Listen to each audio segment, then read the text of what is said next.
चलिए देखिएगा, करें यदि एक वृत्ताकार त्रिज्या में 21% की वृद्धि की जाती है तो उसका क्षेत्रफल में कितने प्रतिशत बढ़ जाएगा। ऐसा क्वेश्चन कह रहा है कि त्रिज्या में वृद्धि कर दिया जाता है तो उसके क्षेत्रफल में कुल कितने प्रतिशत की वृद्धि होगा। तो आप बताइए कि वृत्त का क्षेत्रफल होता क्या है। वृत्त का क्षेत्रफल पाई आर स्क्वायर होता है, पाई आर स्क्वायर। तो यहां आप बताइए कि कह रहा है पाई आर स्क्वायर यानी 21 को वृद्धि कितना त्रिज्या में, तो 2 बार 21% और 21%। तो आप उत्तर पढ़े थे किसी राशि में पहले x% की वृद्धि कर दिया जाए पुनः x% की वृद्धि कर दिया जाए तो x plus by x by बटा 100। यहां तक सही है। तो 21 का 2 बार वृद्धि कीजिएगा तो 21 21 42, अब 42 4 46.41 कोई उत्तर आ रहा है तो लगा दीजिए, लेकिन कैसे आ रहा है उस पे भी बातें करते हैं। चलिए आगे देखिएगा, वृत्त के क्षेत्रफल यहां तक तो समझ आ गया, लेकिन कैसे लाएं जे देखें। 2 बार वृद्धि का मतलब यहां हो गया x प्लस बाई, अब प्लस एक्स बाई बटा कितना 100% की वृद्धि हो गया। तो आप बताइए कि x का मतलब कितना हो गया यहां 21 और प्लस कितना यहां 21 और प्लस 21 गुने 21 बटा 100 लिखिएगा। तो देखिए 21 21 तो हो गया 42, 21 का स्क्वायर होता है 441, नीचे 100 देल है एक अंक के बाद दशमलव, तब 42 4 46.41 आएगा। तो 46.41 कोई उत्तर लगा दीजिए, तो यानी उत्तर लगाइएगा डी। लेकिन इसमें क्वेश्चन एक क्वेश्चन और आता है उस पर भी बातें कर लेते हैं, आगे बढ़िए।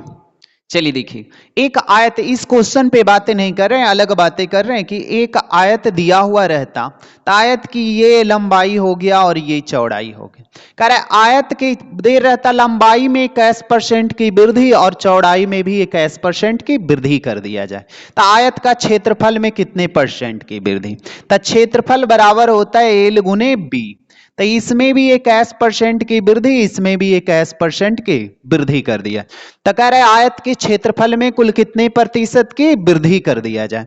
तब भी क्षेत्रफल देल रहता तो 21 के 2 बार अगर वृद्धि करते तो आप उत्तर कौन लगाते 46.4 बनी। लेकिन इसमें बातें कहना चाह रहे थे कि आयत का परिमाप पूछता, तब आयत का परिमाप, तब परिमाप पूछता तो 2 इंटू एल जोड़ बी हो जाता। अब इसमें भी कह देता लंबाई में भी 21% की वृद्धि, चौड़ाई में भी 21% की वृद्धि, तो इसमें भी आप उत्तर लगा देते 46.4 बनी, क्योंकि 2 बार वृद्धि कह रहा है। लेकिन हालांकि आंसर में ऐसा नहीं आएगा। कैसे देखिए, इसमें गुना में देल था एल गुने बी, पहला आपने क्षेत्रफल बनाए तो वृत्त का क्षेत्रफल पाई आर स्क्वायर, यानी पाई को गुना 2 बार, आर को गुना 2 बार की, तो यानी इसमें क्या हो गया 2 बार वृद्धि गुना में, और इसमें भी गुना में, लेकिन 2 इंटू एल जोड़ बी, जोड़ में कभी कमी वृद्धि नहीं होगा। तो इसका क्या लिखिएगा, ये तो लगाइएगा उत्तर 46.41, इसमें भी 46.41, इसमें उत्तर लगाइएगा कि ज्ञात नहीं होगा। क्यों नहीं होगा, क्योंकि जोड़ में देल। कभी आपने ऐसा पढ़े थे कि के में देल है ए गुना बी गुना सी, अब कह रहा है बी में 10% की वृद्धि, इसका मतलब के में 10%, लेकिन जोड़ में ऐसा रहता तो कमी वृद्धि नहीं होता। जोड़ में दिया हुआ है तो एल जोड़ बी, इसका लिखिएगा कि ज्ञात नहीं होगा। लेकिन अब ऑप्शन ऐसा क्वेश्चन पूछेगा ना, आयत का परिमाप कर लंबाई में 21% की वृद्धि, चौड़ाई में, तो ऑप्शन 2 को देल रहेगा। एक पहला ऑप्शन देल रहेगा इनमें से कोई नहीं, और दूसरा ऑप्शन देल रहेगा ज्ञात नहीं होगा। तो कौन उत्तर लगाइएगा आप, पहला देल रहेगा कि ज्ञात नहीं होगा, इसका मतलब है कि आंसर ही नहीं आए, तब ऑप्शन लगाइएगा कि ज्ञात नहीं होगा। लेकिन देल रहेगा एक ऑप्शन इनमें से कोई नहीं, तो इनमें से कोई नहीं का मतलब कौन उत्तर लगाइएगा कि माने आंसर आए ऑप्शन में ना मिले तो इनमें से कोई। अब कोई व्यक्ति को यहां नाम का खोज रहे हैं वो है ही नहीं, तब कहेंगे यहां नहीं है, वैसे ऑप्शन को लगाइएगा तो इसमें देखना होगा कि इनमें से कोई नहीं लगाइएगा, ऑप्शन आंसर आए ऑप्शन में, चारों ऑप्शन में नहीं है तब लगाइएगा इनमें से कोई नहीं। चलिए आगे बढ़ते हैं, अगली बातें करते हैं। क्वेश्चन 97 कह रहा है एक बेलनाकार कैप्सूल से अर्धगोलाकार छोर है जिसका त्रिज्या बेलनाकार भाग के त्रिज्या के बराबर है यदि कैप्सूल की लंबाई। सबसे पहले मैं इसकी फॉर्मूला बता दूं कि कैसे कैसे होता है उसके बारे में। पहले एक देखिए कैप्सूल मैंने बना दिया, जो दवाई खाते हैं उस पे कवर किया हुआ रहता है वैसा कैप्सूल की बातें कर रहा है, यानी ऐसा रहेगा।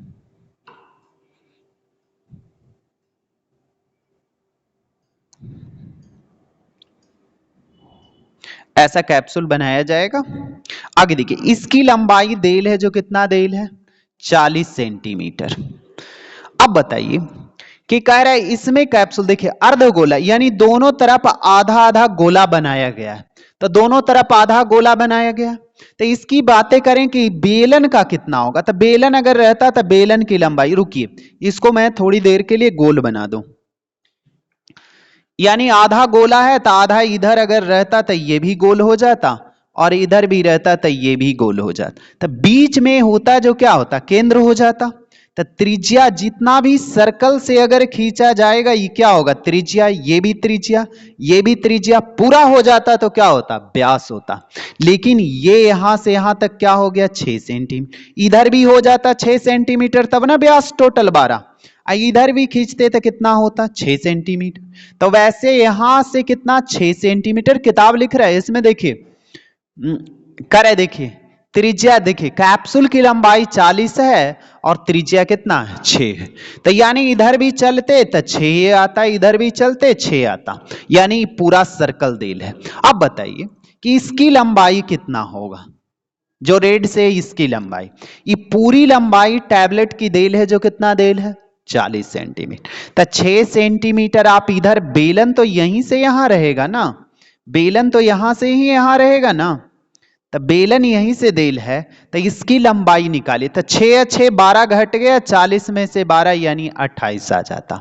यहां तक बातें समझ में आया। चलिए ये 28 कैसे आया, क्योंकि 6 सेंटीमीटर टैबलेट का इधर भी देल था इधर भी अर्धगोले का देल था, काम समाप्त हो गया।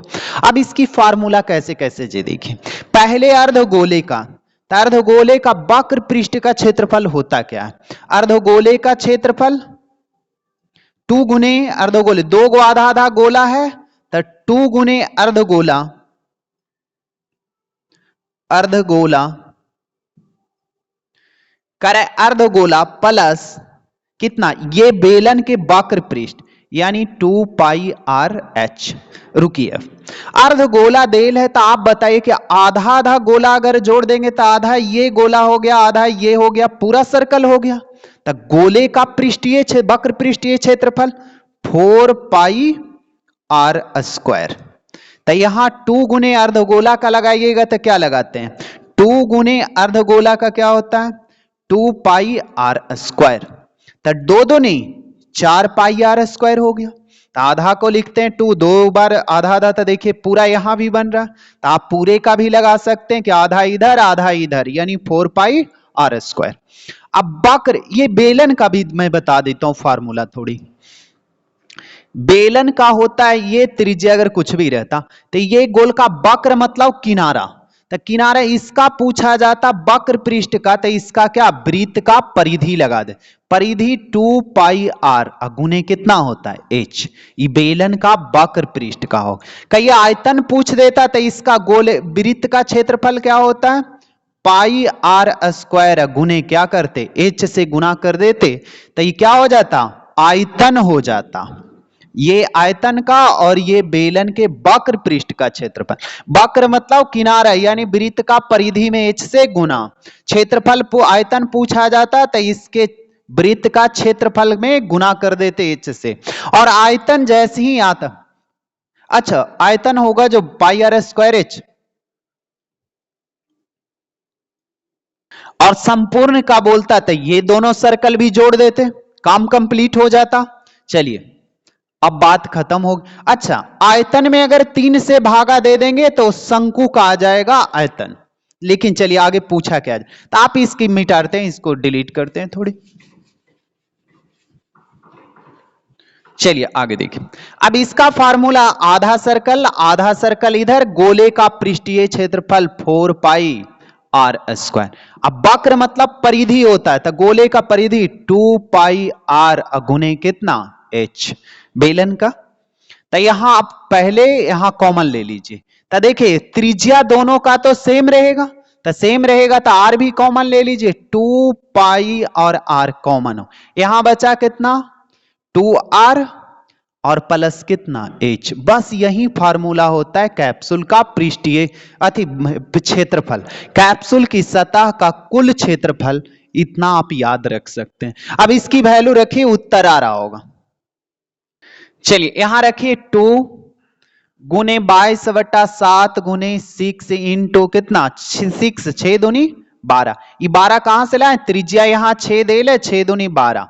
अब प्लस h की वैल्यू कितना देल है, चलिए देखिएगा यहां h की वैल्यू रख दीजिए, तो कहिए h बेलन का वक्र पृष्ठ, कहते ये खड़ा अगर रहता बेलन तो इसकी ऊंचाई तो यही हो जाता, कैप्सूल की ऊंचाई हो जाता, अगर सीधा ऐसे बनाया जाता तो कैप्सूल की ऊंचाई 40, 6 ये घट गया तो ये कितना 28, काम कंप्लीट। अब काटिए, उत्तर आ रहा होगा, कह रहा है 2 गुने 22/7 गुने 6, और उत्तर ऑप्शन में क्या देल है, देख लीजिए कैलकुलेशन करके। चलिए गुना कर दीजिए ना, 28 और 12 40, गुना कीजिएगा उत्तर आ जाएगा। बात समझ में आया तब बोलिए, आगे बढ़ा जाए, लिखना है लिख लीजिए पहले। ये बहुत इंपॉर्टेंट क्वेश्चन है, बिहार एसएससी में 2 बार क्वेश्चन आ चुका है, 2 बार क्वेश्चन, ये प्रीवियस क्वेश्चन है, 2 बार आ गया। चलिए आगे बातें करते हैं। मेरा काम है क्वेश्चन को समझाना, अगर समझने में परेशानी है तो ये मेरी गलती है, लेकिन अगर समझ गए और उसके बाद भूल गए तो ये आपकी गलती है, क्योंकि भूल जाते हैं ये आपकी गलती, समझ में समझाएं और समझ में नहीं आएगा तो ये मेरी गलती है कि हमने अच्छे से आपको समझाया ही नहीं। साइकिल चलाने वक्त आपने देखे होंगे किन चीजों का आपने ध्यान रखते हैं, कि कोई सिखाएगा तो आपको क्या सिखाता है कि ये ब्रेक है, ये पैडल है, हैंडल है, बस बाकी चीजें प्रैक्टिस आपको करना है। तो वही चीजें हमने बता दिया कि हैंडल कौन है, ब्रेक कौन है, बाकी प्रैक्टिस आपको करना है। लेकिन अगर साइकिल चलाते वक्त समझने में आपको दिक्कत हो गया कि ब्रेक है, ये पैडल है, वही नहीं समझ में आ रहा है, तो फिर प्रैक्टिस कैसे कीजिएगा, क्योंकि वो बहुत सा देखते हैं कि साइकिल अपने सीख जाते हैं, तो अपने सीखने में फर्क इतना ही रहता है कि उन्हें पता है कि ये ब्रेक है, ये इसकी जानकारी रहता है, तो अपने सीख जाते हैं। लेकिन जिनको पता ही नहीं है तो उनके लिए फिर एक आदमी की जरूरत होता है सिखाने के लिए। वो वही बातें, जरूरत की सारी चीजें आपको पता रहता है कि कौन चीजें क्या है, तो फिर हमें बताने की कोई जरूरत नहीं है, आप घर में भी पढ़ सकते हैं। चलिए आगे बातें करते हैं, चलिए आगे बढ़ जाइए। 97 के बाद 98,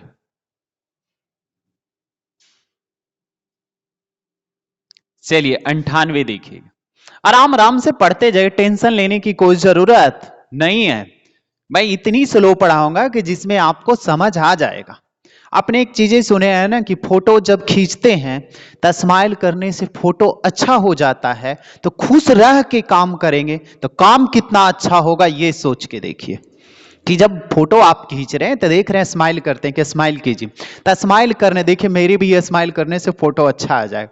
जब स्माइल करने से ही फोटो अच्छा आ सकता है तो खुश रह के जो काम किया जाएगा वो काम कितना अच्छा होगा, इसका अंदाजा आप नहीं लगा सकते। चलिए आगे बढ़ते हैं। कह रहा है 56 छात्रों की एक कक्षा में 28 लड़कियां हैं और इन लड़कियों का औसत वजन 46 केजी है और पूर्ण कक्षा का औसत वजन 51 है। तो पहले क्वेश्चन पढ़ के मैं एकदम बेहतर तरीके से समझा दूं कि 56 छात्र, 56 को क्या देल है संख्या, इसका औसत, अच्छा 56 छात्रों की एक कक्षा में 28 लड़की देल है, लड़की कितना देल है 28, लड़की का औसत वजन 46 है। देखिए 56 को इस क्लास में बैठे हैं और 28 लड़कियों का औसत वजन 46 है, मतलब जितना भी लड़की है, औसत का मतलब होता है प्रत्येक का बराबर हिस्सा, यानी 46 केजी के 28 गो है, तो योग निकालते तो 28 गुने 46 करते। आगे बढ़िए, कह रहा है लड़कियों का औसत वजन 46 केजी है, पूर्ण कक्षा का औसत वजन, यानी जो पूरे कक्षे का 56 संख्या देल था, इसका औसत 51 है। कह रहा है लड़कों का, तो आप बताइए 56 में से 28 घटाइएगा तो 28 कहा आ जाएगा 56।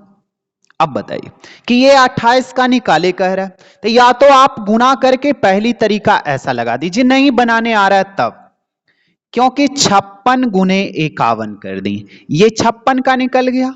अब माइनस 28 गुने 46, अब बटा कितना 28 का निकालना है, 28 से भागा, ये बन जाएगा, आपको कैलकुलेशन हो जाए।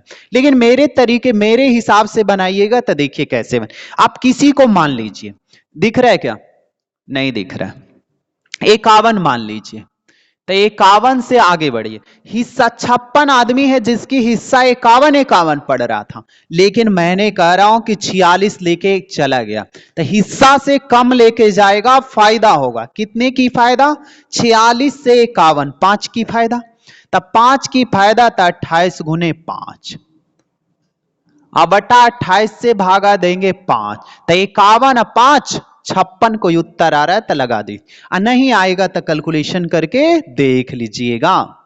एकदम ऑफलाइन जैसे लगेगा, ऑनलाइन भी वीडियो देखिएगा तो ये ऑफलाइन जैसे लगेगा, आपको फील आएगा कि हम ऑफलाइन ही पढ़ रहे हैं। चलिए कुछ पूछने की जरूरत ही ना पड़ेगा। चलिए 99 जरा देखिए, बिहार एसएससी का ये प्रीवियस क्वेश्चन है, ध्यान से इसको बनाइएगा। चलिए आगे देखिए, ये देल 99 सीखेगा, ऑप्शन से ऐसी आंसर दिख रहा है, लेकिन मैं पहले बता दूं, कह रहा है पिता और पुत्र की आयु का अनुपात देल है, पिता और पुत्र, पिता पुत्र का 7:2 है का मतलब वर्तमान। आगे क्या, 5 साल पहले उनका गुणनफल देल है, तो ये वर्तमान का देल है, 5 वर्ष पहले जाना, 5 वर्ष कहां पूर्व, तब पूर्व जाइएगा तो 7x - 5 5 वर्ष, और यहां कह रहा है 2x - 5 5 वर्ष, ये दोनों का गुणनफल है जो कितना है 150 है। दोनों का क्या है, देखिए वर्तमान का 7:2, क्वेश्चन कह रहा है 5 साल पहले उनकी उम्र का गुणनफल, यानी दोनों का पिता पुत्र का गुणनफल पूछा जा रहा है। तो यहां देखिए 5 वर्ष पूर्व 7x - 5, कि ये -5 क्योंकि अगर यहां 15 निश्चित दे रहा था, 5 घटाते 10 हो जाता, तो यहां रेशियो में देल है, इसीलिए मैंने 7x - 5 मान। अब बताइए पूछा जा रहा है पिता की उम्र क्या होगा, तो यहां बताइए कि पिता का उम्र 7 है और पुत्र का उम्र 2 है, तो जितना भी आंसर x की वैल्यू आएगा तो पिता में गुना करना पड़ेगा। इसका मतलब है कि 7 का फैक्टर जो भी इस ऑप्शन में मिले, एक के को मिल ही रहा 35, यानी बिना बनाए आप उत्तर दे देते कौन 35। नहीं आया समझ में, मतलब कहना चाह रहे हैं कि पिता की x का वैल्यू कुछ भी आ जाता, 5 10 15 20 कुछ भी, तो इसमें गुना करते वही उत्तर आता, तो वही उत्तर आने का मतलब पूछा जा रहा है पिता का, तो 7 से कटने वाला जो रहेगा वही उत्तर लगा दे, तो यहीं से पता लग जाता, इतनी करने की कोई जरूरत ही ना था। हल कीजिएगा तब भी x की वैल्यू आ जाएगा, पिता का पूछा जाएगा तो इससे x की वैल्यू रखिएगा। चलिए आगे बढ़ जाइए, 100 देखिए लास्ट क्वेश्चन। चलिए आगे देखिए, कह रहा 3 क्रमागत प्रकृत संख्या इस प्रकार उनमें से सबसे बड़ी संख्या, यहां क्वेश्चन देखिए, कह रहा 3 क्रमागत प्रकृत संख्या, पहले प्रकृत संख्या ले लेते हैं, x - 1 और एक x और x + 1।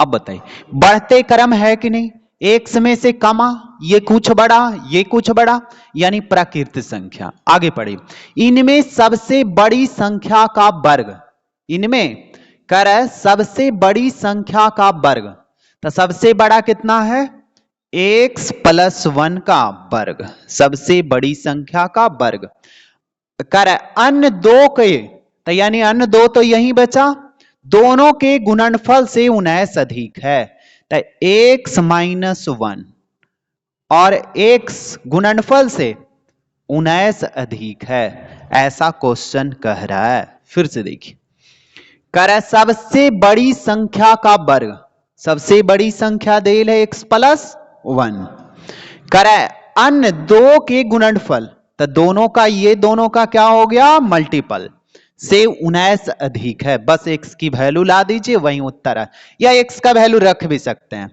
चलिए पहला ऑप्शन मैं 5 रख के देखता हूं। तो 5 1 6 का स्क्वायर 36, उधर भी 36 आना चाहिए। तब 5 में से 1 घटाएंगे कितना 4, इधर भी 5 और 20, अब 20 और 19 नहीं आएगा, तो यानी काम कितना खत्म।